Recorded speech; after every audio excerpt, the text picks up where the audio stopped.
Aliens can see us, but we can't see them. We're going to be taking a look at the zoo hypothesis in addition to the Fermi paradox and asymptotic burnout and just what aliens are in general as well, because most people get this wrong, and this is really important to understand precisely what aliens are, what their purpose is, what's going on here. And alien really just means not of this world. So aliens have been discussed throughout history, whether it's in the form of angels, demons, gods, or what we have imagined aliens to be today in the form of modern humanity. And the important thing to realize is that humanity has gotten the idea of what aliens are skewed based on many different factors, particularly the time and place that they were born. Because if you think about it, back in thousands of years ago, when humanity was in a very religious mindset, I mean, it still really is, so not even that long ago. But when humanity was in a religious mindset, they looked at beings that were not of this world as being super religious beings, like angels and demons, very spiritual beings, angels, demons, gods. Now, today, we live in a technology-saturated world. In a technology-saturated world, humans now envision these otherworldly beings as being very technologically advanced in starships and lasers and teleporters and things of this nature. So you can see where humanity is kind of envisioning what it thinks aliens are based on, or what beings not of this world are based on the time and place where they are born. In a super religious time, they were angels and demons. In a very technological time, it's, super advanced starships, etc. So humans are coloring what they think of as other beings is based on their own experiences as being humans. And we have to understand that it's really not like this. What they are is something else completely. And it's going to tie into this idea of the title of this video. Aliens are watching us. Aliens can see us, but we can't see them. This ties in with the zoo hypothesis, but we're also looking at the Fermi paradox and asymptotic burnout and answering what aliens are. This is important. This is something that you really need to see if you're interested in just other beings, aliens, or the nature of reality, or just our place in the cosmos. So to kick things off, what we're going to be taking a look at here, just to kind of kick things off and get the topic started, is this article on medium.com written by this individual who I really am probably not going to pronounce their name correctly, but VRL Secaruno. If you enjoy this article, hey, go check them out. Go support them over on medium.com. But their article is entitled The Zoo Hypothesis. Aliens can see us, but we can't see them. And this is going to really be important. So this is what we're going to talk about first. We're first going to talk about the zoo hypothesis and see if it's correct or not. But this is going to lead into so much more to see that the zoo hypothesis is just one piece of the puzzle, because this is often what happens is humanity gets very short-sighted, kind of like the idea, like I said before. Sometimes in a very religious age, they interpreted higher beings as being very religious, and today they interpreted them as being very technologically advanced. But the truth is something much different entirely, and it has to do with our future as well, what we are evolving into. Because it's really silly is that humans sort of think that humans don't think very far into the future. They kind of look at us, look at ourselves as if we are the pinnacle of evolution. Of course, we are not the pinnacle of evolution. They might think of us in the future as, but we'll think of a time when humans are really advanced technologically. But I'm not talking about that. I'm talking about a different degree of existence entirely, like the difference between, say, an ant and a human being, not the difference between, say, like an ant and a beetle. That's kind of like the differences that humans envision, where the gradation or the gap is much wider. Not quite that wide. Anyway, I'm getting off topic. I want to start reading a couple things here and to really kick things off. So the zoo hypothesis claims that aliens can see us, but we cannot see them. So what does this mean? Are we some sort of like zoo for aliens just to watch for their entertainment? Or why are they watching us? How come they're watching us? Why can they see us? Why can't we see them? Is this true? So starts off by saying, ask your friends why scientists have failed to find aliens, and you can be sure that at least one of them will give the following answer: humans don't deserve it. This is something that I hear a lot when it comes to aliens, because the Fermi paradox is basically like the Fermi paradox in a nutshell is, where are all the aliens? If the universe is teeming with life, how come we have not encountered aliens? We should have. Why not? We're going to see exactly why. This has to do with our future as well when we evolve to a certain degree and what we're going to become. But we're going to look at something else here. And some people say that, well, the reason why aliens haven't visited us, or why we haven't found aliens, is that humans don't deserve it. Is that true? Are they just like, well, they're not worth it? Is that true? So this continues by saying, we are flawed beings. We routinely threaten each other, not to mention other species and the environment. This doesn't sound very civilized and provides a plausible explanation for the lack of alien contact. Maybe the aliens know we're here, but they don't want anything to do with us, either communicating or visiting. So is that true? Are we just so damn chaotic and vicious that aliens are just like, hey, stay away from that place? It's crazy. Well, first of all, yeah, this place is insane. It's utterly insane. I wake up every day baffled at how ridiculous this world is in a state where people are killing each other, hating each other, destroying each other for the most ridiculous reasons, for the most stupid reasons. It really blows my mind how humans can be this dull, where it has taken them thousands of years, and they still haven't realized, hey, maybe we shouldn't kill each other yet. Maybe that's not a good idea. Maybe we shouldn't do that. Here we are, having smartphones and the internet and social media and TikTok and, satellites, and yet humans still have not realized, hey, maybe don't kill each other. Anyway, it's ridiculous. It's upsetting. It's annoying and infuriating and, quite frankly, unbelievable. But anyway, is that why aliens haven't visited us? Is it because we don't deserve it? Well, here's something that I'm going to put forward as sort of a foreshadowing of what we're going to talk about, a foreshadowing of what this is about. There's so much more to this, but as a foreshadowing, let's not think more in terms of that humans don't deserve it, but rather that we are here to learn and grow, and interference would not allow us to do the learning and growing. The learning and growing and the evolution is up to us to learn how to work together. If aliens came down and just forced us to all get along, well, we wouldn't be really doing any learning or growing or elevation in our consciousness, would we? Have we perhaps not reached that level of consciousness yet? And this is going to be very, very important, because when we're going to start talking about higher beings, it's going to be like, well, what do aliens really have to do with us? Why are they interested in us? Why would they not be interested in us? We're going to see this is a lot different than most people think. People think of aliens as sort of like, remember, people tend to think of aliens as being advanced versions of us. So like, because we're terrible beings, people often imagine aliens as being terrible beings that just want to go out in galactic conquest and enslave races and all this stuff. But think about it.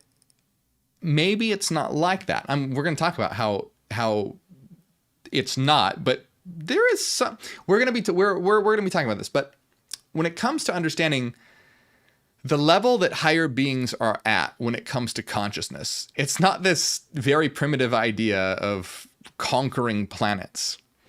It's this idea of understanding that we live in a universal whole, and that we're all united in a singular system, and that ultimately all of our consciousness and our evolution is bound up together. Meaning we live in a holistic system. We live in a system that's interconnected. We can understand this even quantum mechanically due to non-locality and quantum entanglement and everything being able to communicate, through entanglement, meaning that essentially reality is connected. So everything is connected to everything else, meaning that ultimately, when it comes to these higher beings, they're connected to us as well. And our evolution is dependent on their evolution, and their evolution is dependent on our evolution. So they actually have a vested interest in seeing us evolve. They have a vested interest in our evolution. But there's a lot more to unpack here. I'm getting ahead of myself. So the article continues with, basically idea that the individual is talking about the idea that aliens don't want to have anything to do with us because, we're flawed, we threaten each other, we destroy other species and the environment. And it says, in 1973, MIT radio astronomer John Ball published a paper suggesting that the lack of success in the discovery of cosmic civilization wasn't because of a lack of aliens. It was because these sentient beings from another world agreed to a policy of exclusion. Meaning that they kept their distance, not because we're imperfect, but because of our right to pursue our destiny. You see, now this is getting a little closer to what's actually happening, what is actually going on. So this is saying, okay, no, it's not because we're imperfect, but it's because of our right to pursue our destiny. Now, this isn't entirely correct. I mean, it's getting closer, because we're going to see that it has to do with the idea of us evolving and leveling up our own consciousness, and too much interference would ruin that. It's kind of like this. If your kid is going to school and learning how to do math, if you do all their homework for them, they're not going to learn math.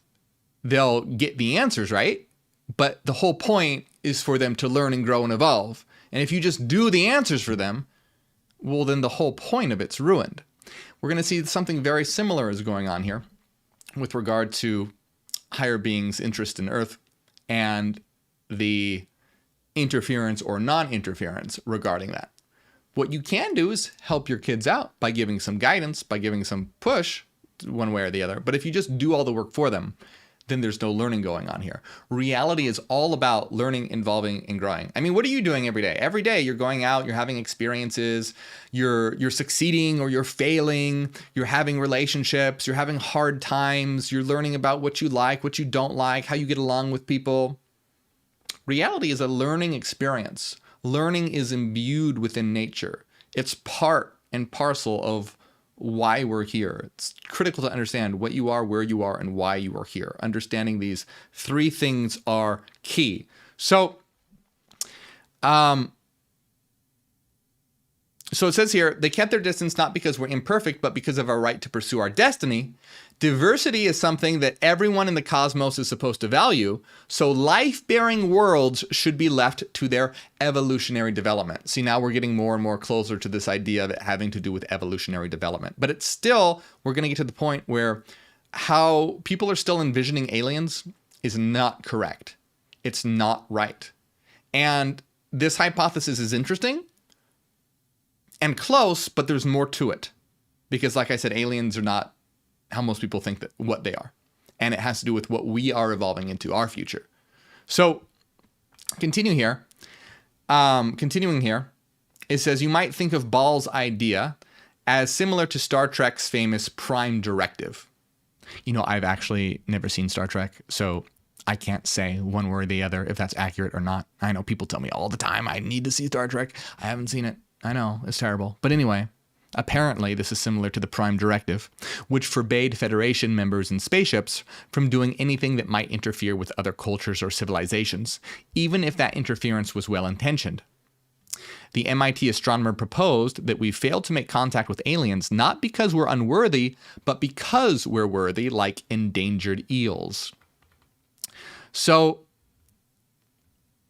one thing I want to point out here is it's like this sort of Star Trekian idea of, like it says, it forbids Federation members and spaceships from doing anything that might interfere with other cultures or civilizations. What we're going to see is when we're at the level of higher beings that are interested in our evolution, it's not little green men zipping around in rocket ships. That's so primitive.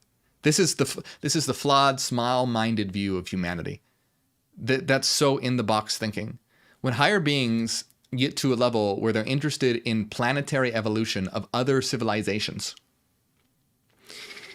they are not zipping around in spaceships. They have evolved much past this and much more beyond this.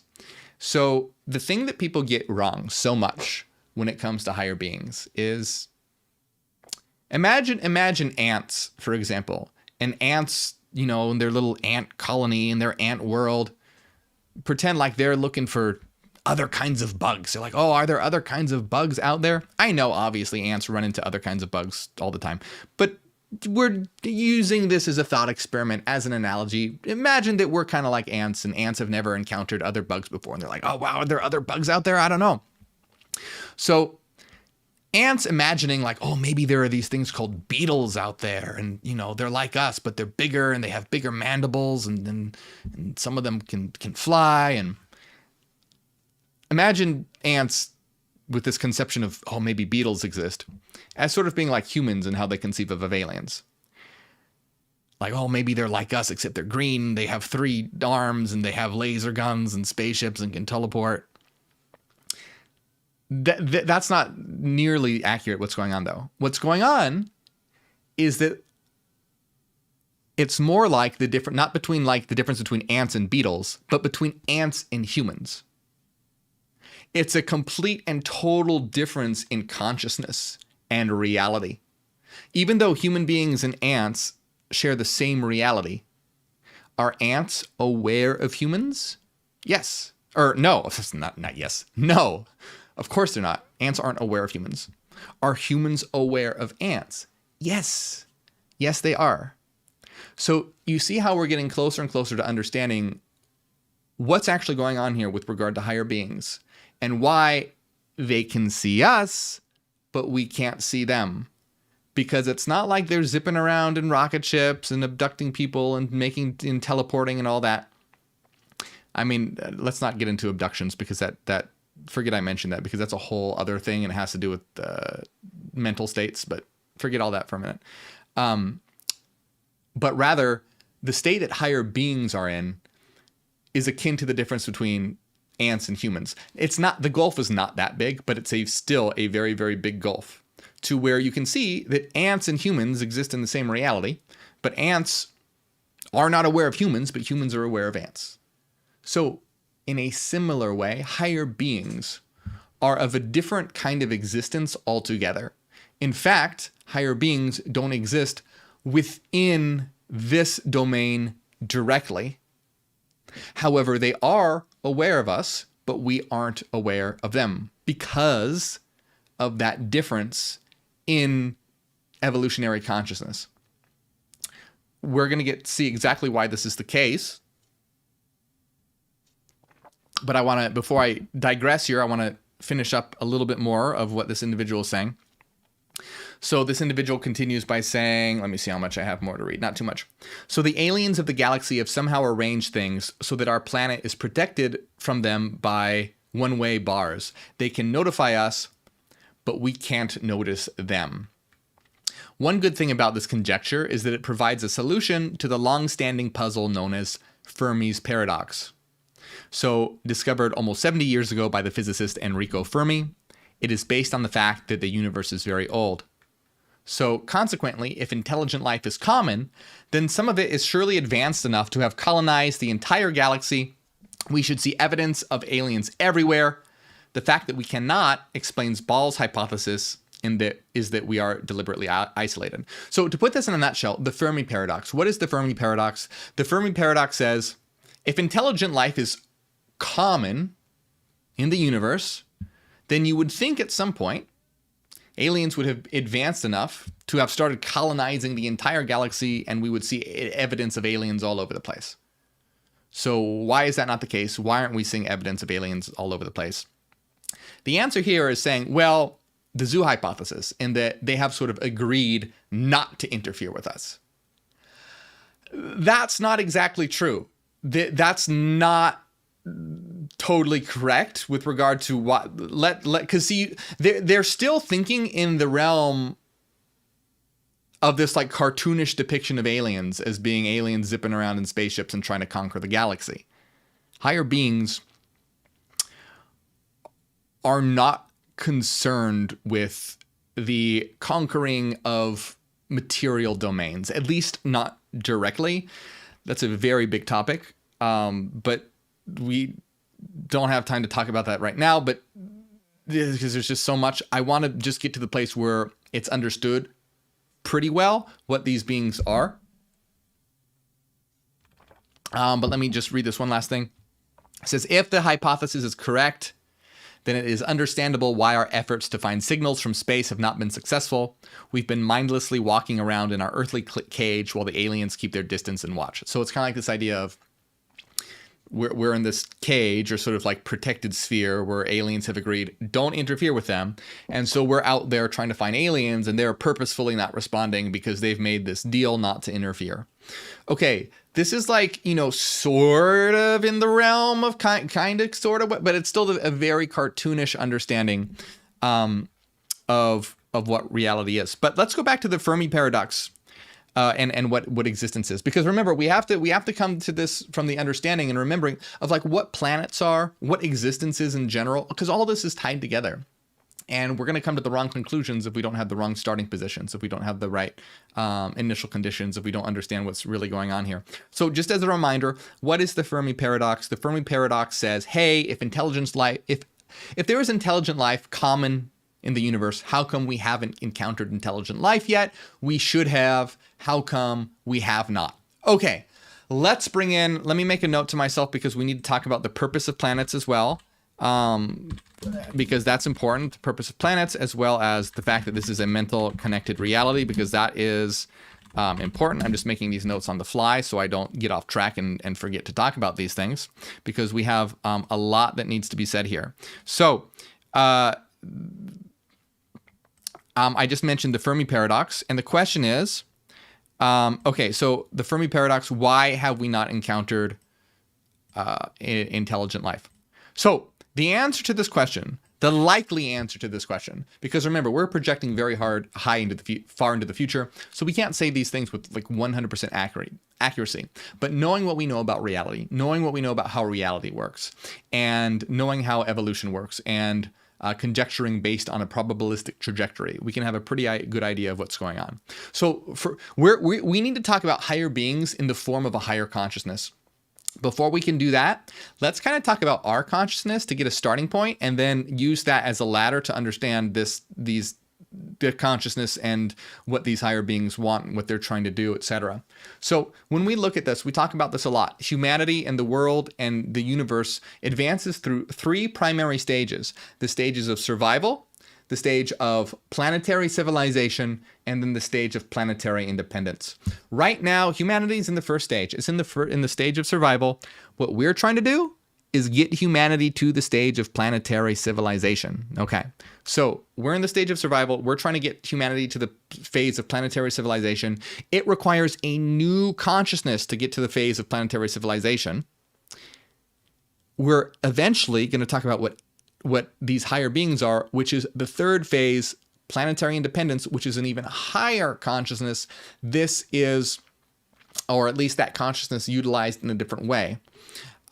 This is our future as well, though, because if we successfully go to planetary civilization, then the next stage will be planetary independence for us, where we will become those beings that we think of as being higher beings, or these higher entities. So first of all, okay, what is the stage of survival?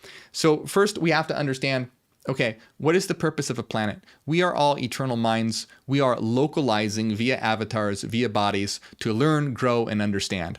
How do we do that? By localizing on a planet that supports the evolution of avatars. So once suitable avatars evolve, we as an eternal minds are able to utilize these avatars to interpret signals coming in, via our senses and all that, to have an experience of the physical world. Then we can use these bodies to learn, grow, evolve, understand, etc. So the purpose of a planet is to provide the necessary conditions to, first, in the survival phase, develop avatars that are eventually capable of coming to self-awareness. Then, in the planetary civilization phase, get humanity to work together in a coherent way, to be able to form a united network. And then in the planetary civilization independence phase, we're going to see that is when humanity sort of sloughs off the need for a planet entirely and exists then in a created frequency domain. And this will be important for understanding. You can kind of look at the planet as like a seed. And the third phase is sort of when the husk of the seed is discarded, it's no longer needed anymore. It has done what it's needed to do. The planet has done what it's needed to do. We've achieved planetary independence and graduated from the need of dependence on a planet or even physical reality at all anymore. And this is going to be the phase that we're talking about with regard to higher beings that are interested to some degree on us and our evolution. So we have this idea here that the planets are like seeds, and they provide the environment for us to develop avatars, and it also develops forces humanity or the minds associated with that planet to synchronize. Synchronize meaning begin to work together in a network fashion. So that's the phase that we're at right now. We've developed avatars capable of self-awareness. Phase 1, done. Humanity needs to be moving on to phase 2, but it is stuck. Phase 2 is planetary civilization. That's when we form a network mind, a synchronized network mind, where humanity has begun to do this, and the framework has been laid out via social media, via the internet, via smartphone devices, which keep us connected to the network. These are really like new technological organs that allow us to have the experience of the network. We can see through the eyes and the ears of different nodes by looking at live streams, different social media profiles, different people's posts. We can access what could be considered the human collective unconscious or the human collective conscious or unconscious by accessing any kind of information we want by logging into the collective and looking at information, whether that's like Wikipedia or Reddit or whatever. We're accessing this network mind. This might seem kind of like, ooh, funny or far-fetched or yeah, but no, this is what's happening. Like humanity doesn't realize what it's doing. Humanity doesn't realize what it's building. Right now we are under capitalism. So capitalism doesn't give a fuck. It just wants to do what makes money. And it goes, oh, well, social media really makes a lot of money and TikTok makes a lot of money. So we're going to create these things.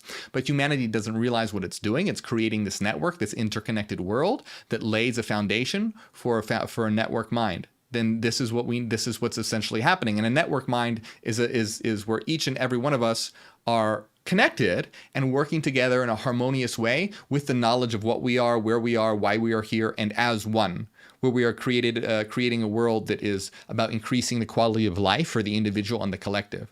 We're not there yet, though. We're stuck. We're in that survival mode where it's just about individuality, me and other.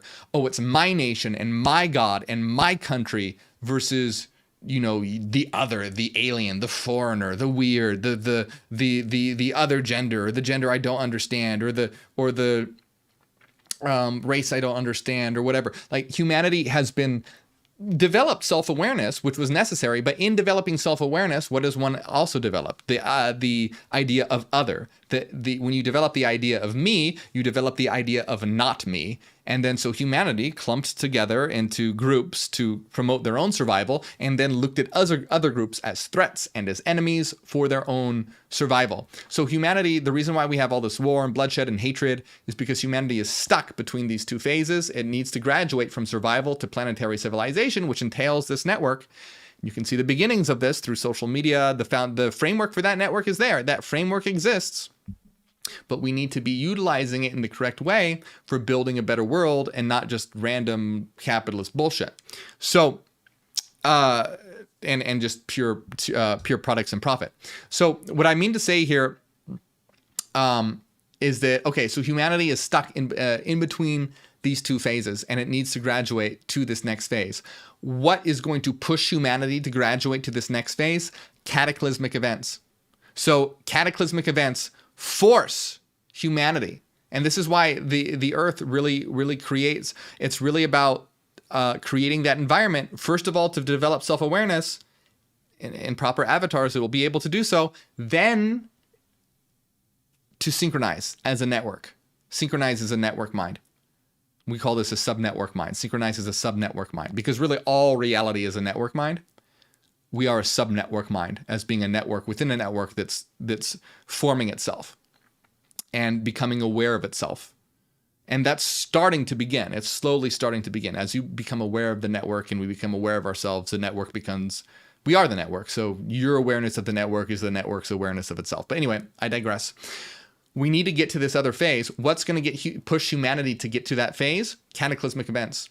What are cataclysmic events? Events that require humanity's complete and total cooperation together as a unified system to overcome. So for example, things like global pandemics, things like global warming, things like nuclear war, especially nuclear war. These are things that require humanity to work together as one to be able to overcome, or else the threat of the collapse of modern civilization is very, very real. So these kinds of things require a united world cooperation, and nuclear war is a really good example of this. One nation firing off a nuke can set off a chain reaction that would just, have the total collapse of modern civilization as we know it. So we need cooperation together as one united world, or else the threat of civilization collapse. So you see, this planet, because it's a finite area, it's a finite space, is providing the environment first for the evolution of avatars with self-awareness, but then it pressures us into forcing us to choose, work together or die. So it's forcing our evolution. It's like this is the do or die moment. Is humanity has been evolving to reach this point. Is it going to reach the next phase of its evolution, or is it going to be a dead end? We have to start over, just like so many other, certain species have gone extinct, etc. Are we going to start over, or are we going to graduate? To graduate to the next phase, to achieve what we need to achieve, requires a consciousness where we realize that we are all connected, where we develop that analog all, develop that absolute ego, and that meaning that we understand that we're all connected as one. So humanity developed self-awareness.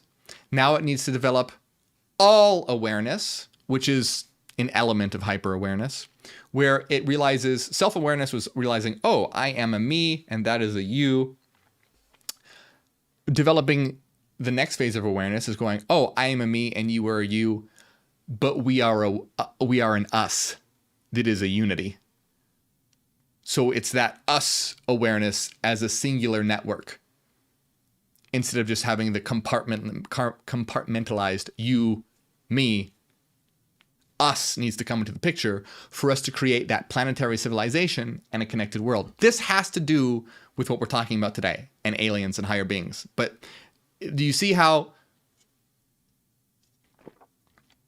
I'm trying to move to the understanding of thinking about the future in terms of higher consciousness, and just not like, oh, advanced technology. Yes, technology will play a part in all this. Like I said, smartphones and the internet, it plays a part. But humanity is really primitive in trying to think of higher beings as being whizzing around in spaceships and whatnot. No, this is about a new kind of consciousness. And right now we're talking about the development of a network mind, and a new kind of consciousness that will result in a planetary civilization, which is a united, connected world. Why is this important? Okay, because remember, there was a cataclysmic events that force humanity into the next phase or threaten their extinction. For example, nuclear war is one example. We must work together or we could all die. That's an example of a cataclysmic event forcing humanity to make a choice between will it graduate to the next stage or will it go extinct. Well, what about now? We need to talk about the third phase, though. There's so much more that could be talked about here, but we don't have time. But we want to get into this idea of what higher entities are. And it has to do with this third phase. So remember, first stage, survival. Second stage, planetary civilization. Third stage, planetary independence. So what is this all about? First stage, survival, develop self-awareness. Second stage, planetary civilization, develop that network mind, where we are one united, connected network mind, where we understand that we're the network.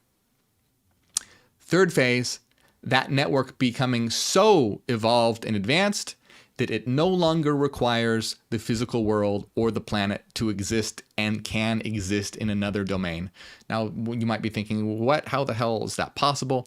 Well, this has to do, I don't have time to get into enough detail here, but it has to do with understanding that this is a mental reality, and the physical reality is just a particular manifestation of a mental reality, and that there are many different mental domains, meaning there are many different frequency domains, and that humanity will eventually develop through technology and consciousness and evolution and understanding the ability to tune. What is the ability to tune?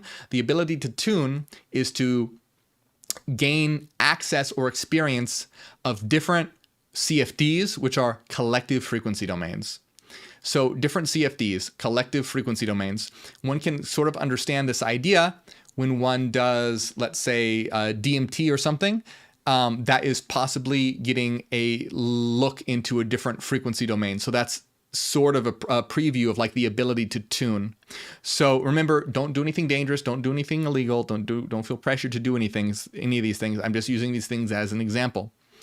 So right now, humanity has only the ability natively to tune into two channels, you might say, or two different collective frequency domains. The first channel it can tune into is its own, which is your own personal dream world.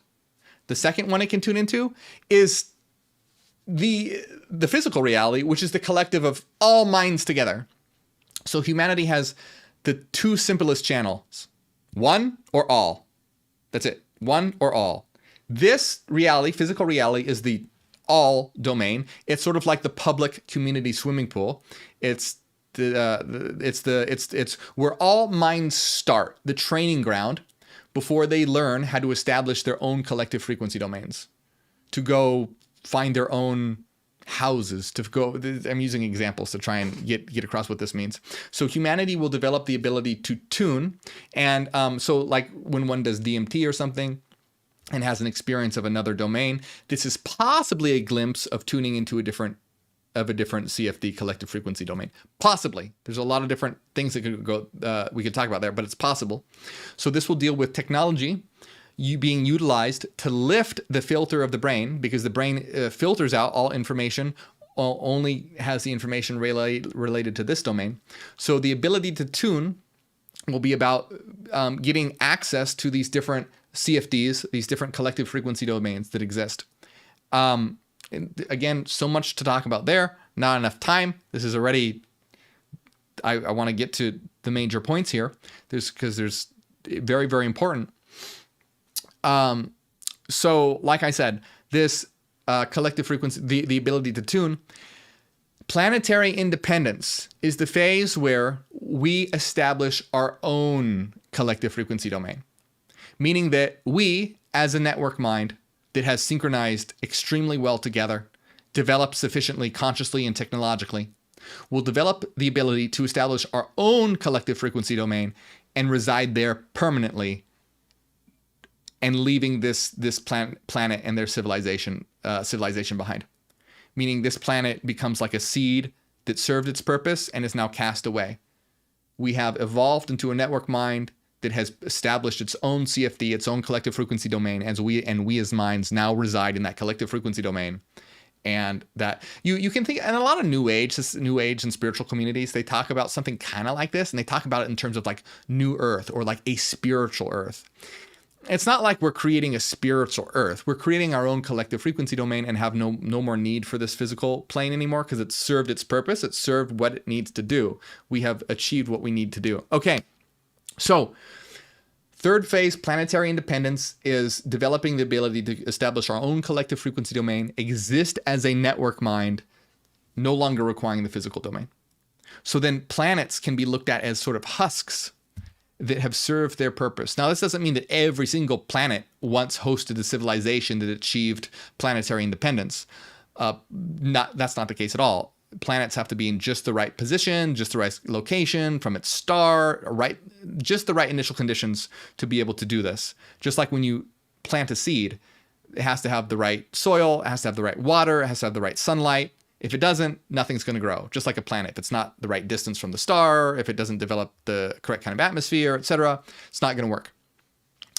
Same thing here. So it's not just like, but you can imagine that we have different planets that could have at one point hosted a civilization that now does not, because that civilization has graduated to planetary independence.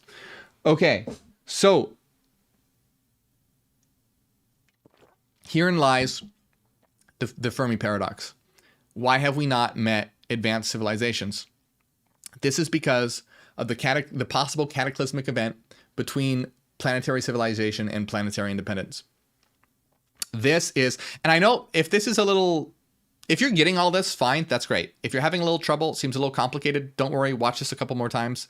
But I want to give you guys the real details here rather than just like something you're going to see on the Sci-Fi Channel or something, because that's not right. Okay. So, and again, we can't say this with like 100% certainty. You can't, but based on what we know about reality and trajectories and consciousness, this is likely. So, what the event that happens. So just like there's a cataclysmic event that forces humanity to go from survival to planetary civilization or perish, such as nuclear war, we all have to work together or else we can all become extinct. So too, there will likely be a cataclysmic event in between planetary civilization and planetary independence that forces humanity to achieve planetary independence or go extinct at that phase. There is very likely a cataclysmic event that forces that occurrence. What is that cataclysmic event? We don't know for sure, but likely, what I think is likely is what's known as asymptotic burnout. I'm going to give you a really quick rundown of what asymptotic burnout is, and this is going to explain why we don't run into aliens in like physical form. And then we're going to take a look at higher beings that exist in collective frequency domains, which is why they can see us or be aware of us, but we're not aware of them. The reason why we're not aware of them is because we don't have the ability to tune into their domain. You see?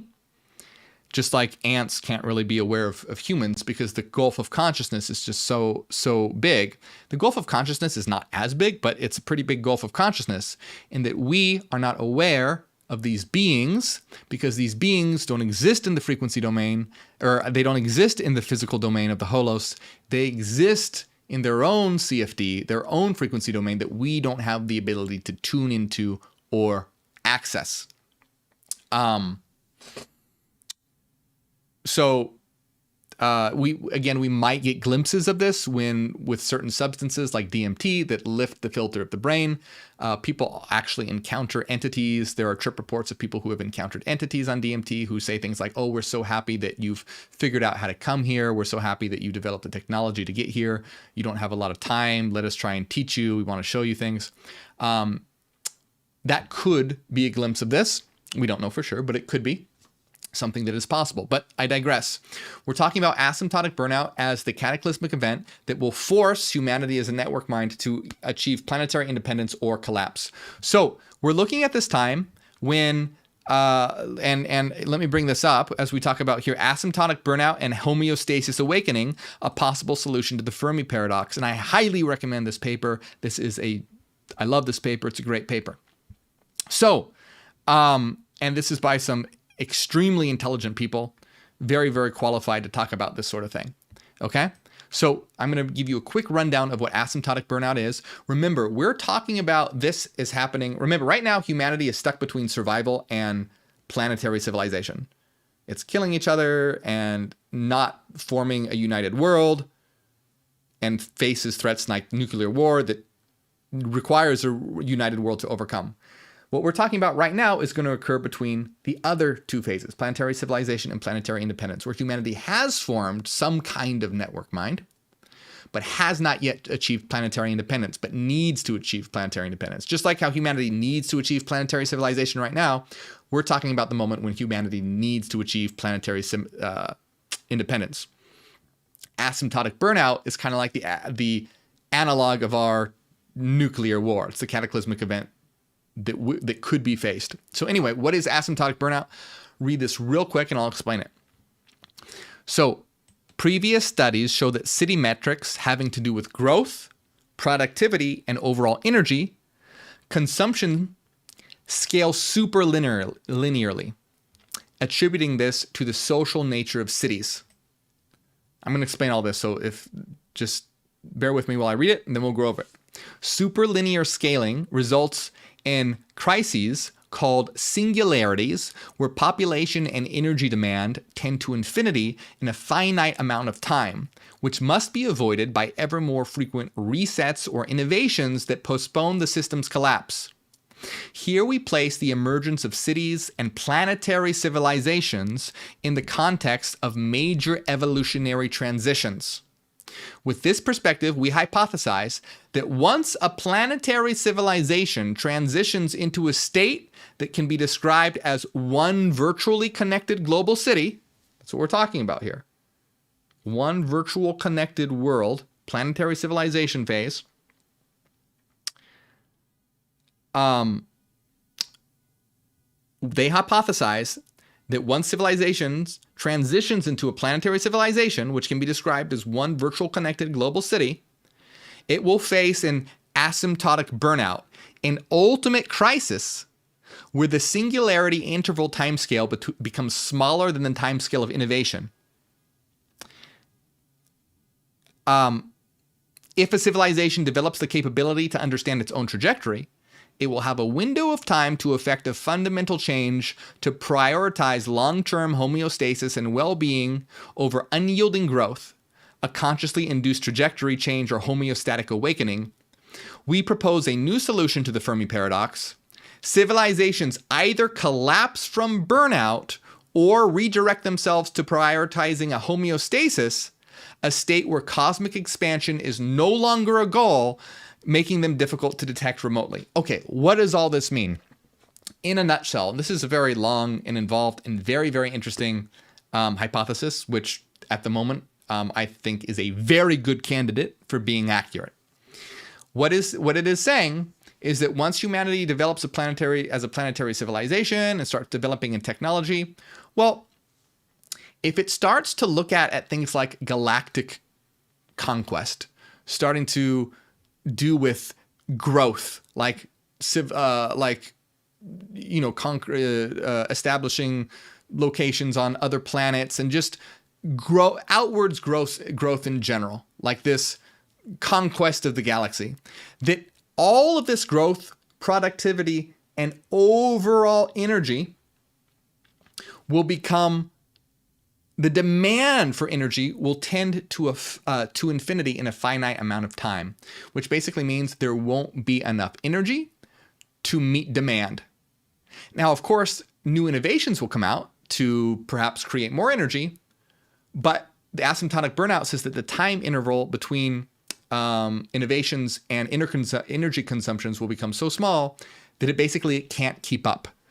Basically, what this means is that if this planetary civilization keeps focusing on outward growth and outward expansion, its energy demands won't keep up with its energy needs, and it will collapse as a civilization. What that civilization needs to do is realize that it needs to stop galactic expansion and focus on homeostasis, meaning basically focusing on creating what we are and where we are in the most optimal conditions. And in a nutshell, basically focusing inwards. In a nutshell, rather than focusing on outward expansion, focusing on what we have and focusing on inward development. It's a little more complicated than that, but I'm breaking it down to a nutshell. So instead of focusing outwards, focusing inwards. This fits in perfectly with what we know about planetary independence in developing the ability to tune and establish its own collective frequency domain. That has nothing to do with galactic conquest. Do you see how that becomes a very primitive idea?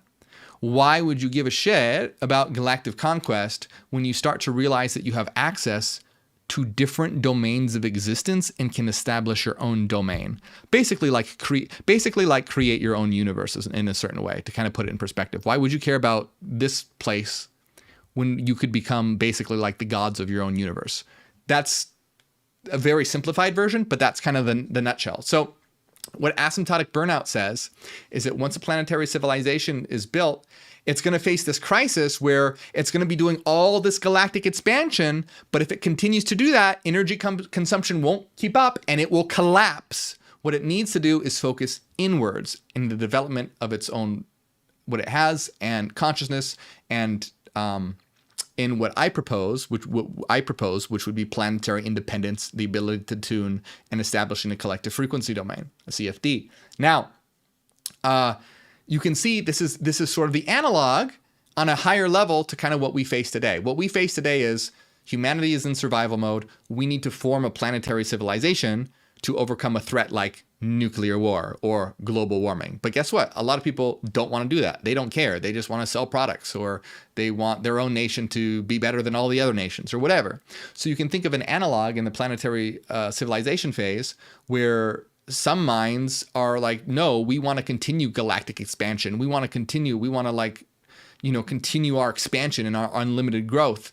And other minds are like, no, that's not right. You're going to destroy our civilization because we can't keep up with demands. What we need to do is focus inwards. So you can see, just like we have a certain things we have to overcome today, there are things that have to be overcome then, just on a different level and different problems, and having to do with establishing a new domain of existence rather than depending on this domain of existence.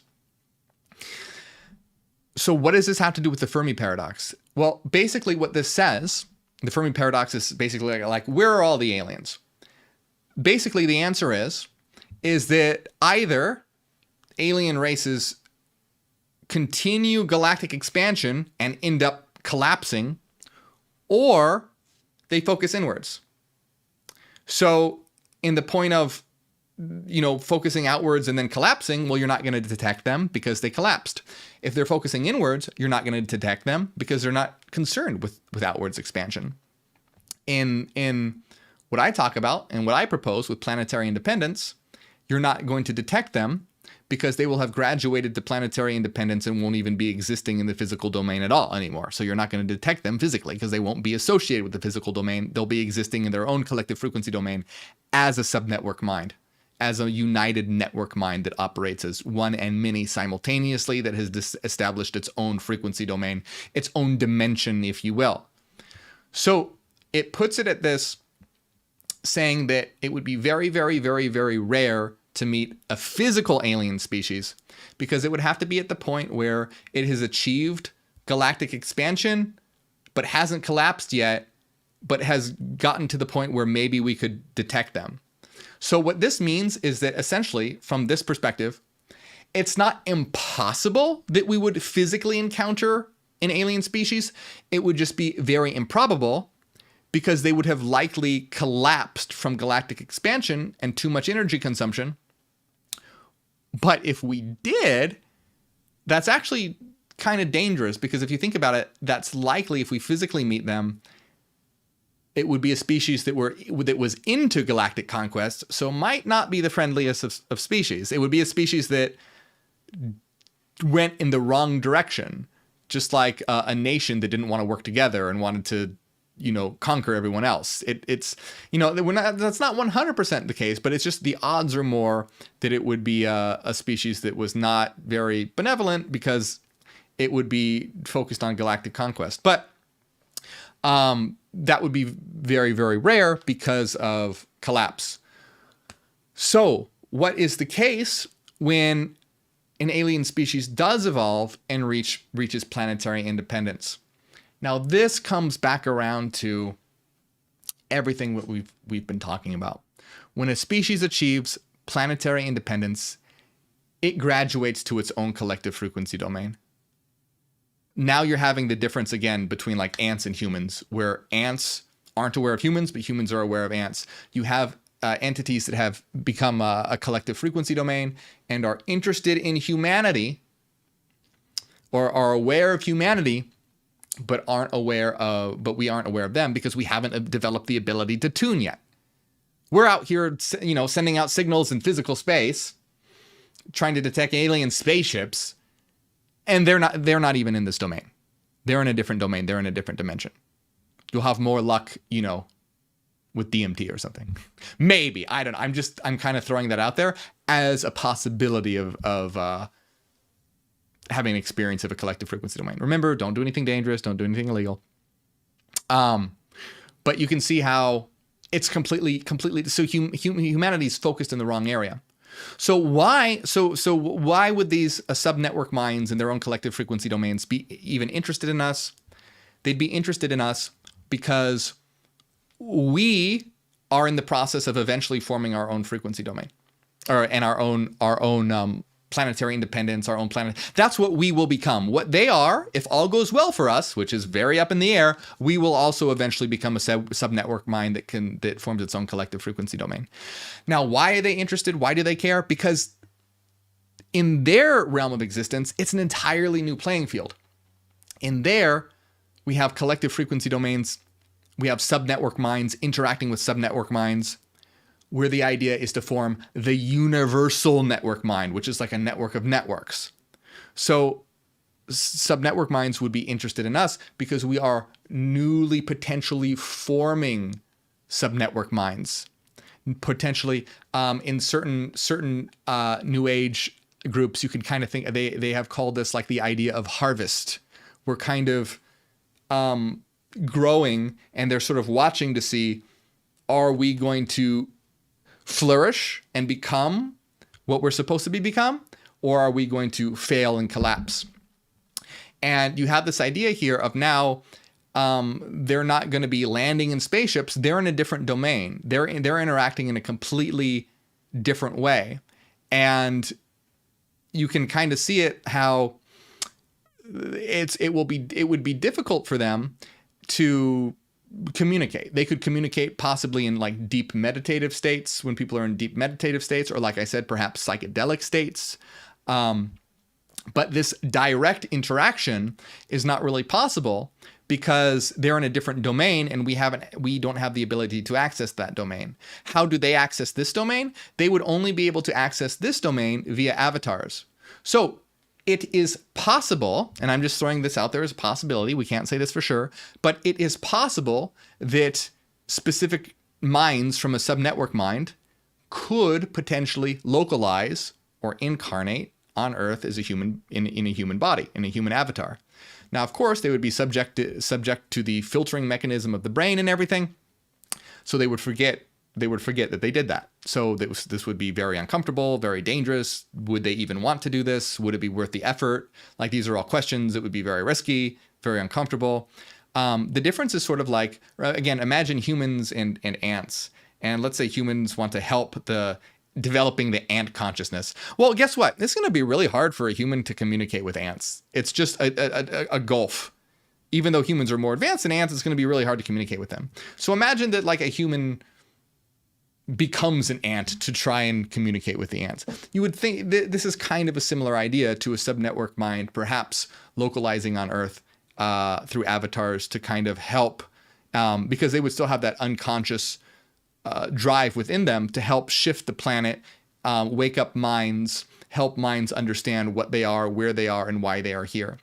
So that would be the focus of a subnetwork mind, is to, by some means, have a planet understand, the people begin to understand where they are, what they are, why they are here, because it's in the best interest of those subnetwork minds that humanity evolves and achieves planetary independence and becomes its own subnetwork mind, so that reality as a whole is evolving, because eventually what needs to form is the absolute network, the absolute neural network, which is the networks of all subnetwork minds, which is the entirety of the universe and all minds working together as a singular network mind. This is nodes within a network mind. So this is why, first of all, humans have a very skewed understanding of what aliens are. These ideas of aliens zipping around in rocket ships, likely those types of aliens, do exist somewhere, but they likely eventually have asymptotic burnout and collapse if they're focused on outwards expansion.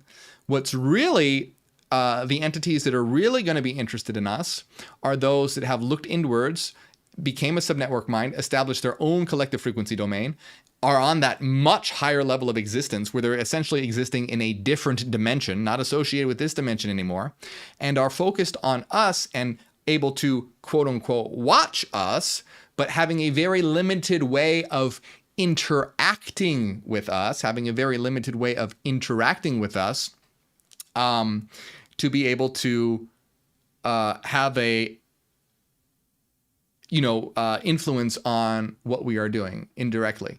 So this is the idea that we are evolving, but we're all evolving in our consciousness, but we could fail. If we evolve into a subnetwork mind, it's possible that another subnetwork mind will become interested in us and want to like either help us or, you know, but the other option is, well, what if we fail? What if we don't?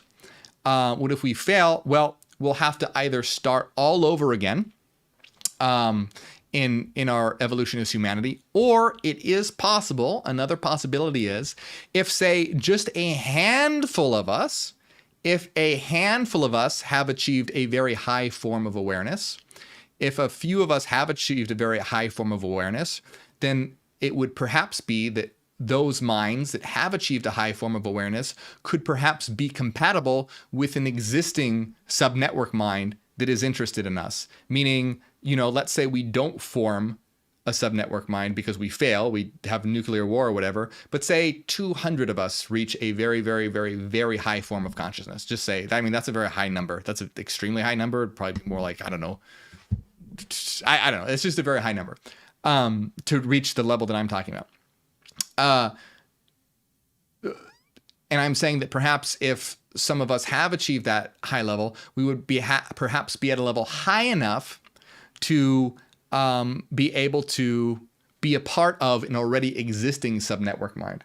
So a subnetwork mind will be interested in us and interested in our development for a couple possible different reasons. One possible reason is to see our development and growth into a subnetwork mind, because it wants to have more subnetwork minds to interact with to form the universal network. And also as the possibility of, you know, quote unquote, harvesting or being able to be compatible with some very highly advanced minds that have reached a high level.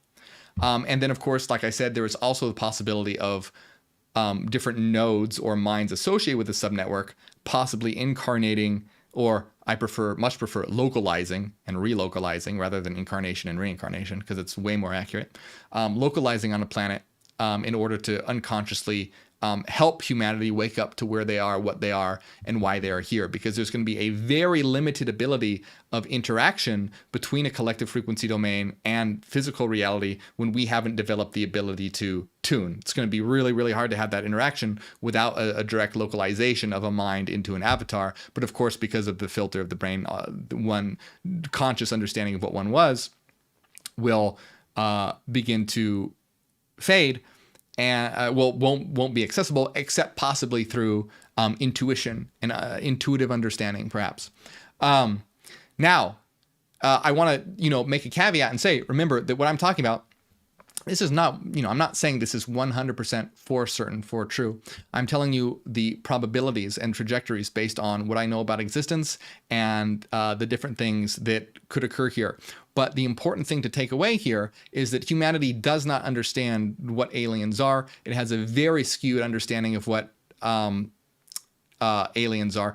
And this is why there's this idea of they can watch us, but we can't see them, is because we have not developed the ability to tune. They exist in a completely different dimension and have a completely different consciousness of us, but they want us to evolve. So here's the important thing. Why is this important? Look, when it comes down to all this, what's important? We need to evolve. We need to grow. We need to learn to work together. Ultimately, that's what needs to happen. We don't need to wait for Jesus Christ to come flying down on his horse in the clouds, waving his magic wand to save everyone and make everyone float away to heaven. We don't need to wait from some alien race to come down in the spaceship and save everyone that way. There is no one coming. It's up to us. And the purpose of reality is to evolve and grow. Just like the purpose of a seed is to become a sprout and bloom. The purpose of a planet serves as that initial conditions to cultivate minds in the survival stage, the planetary civilization stage, and the blooming into a subnetwork mind that forms its own collective frequency domain, casts aside the husk of the planet, no longer needs the planet anymore, has evolved beyond that, and is in an entirely new phase of existence. So, if you're new to my channel, there is so much more. Check it out. I've had to skip over so many different things. There's a whole playlist on aliens. Go check it out.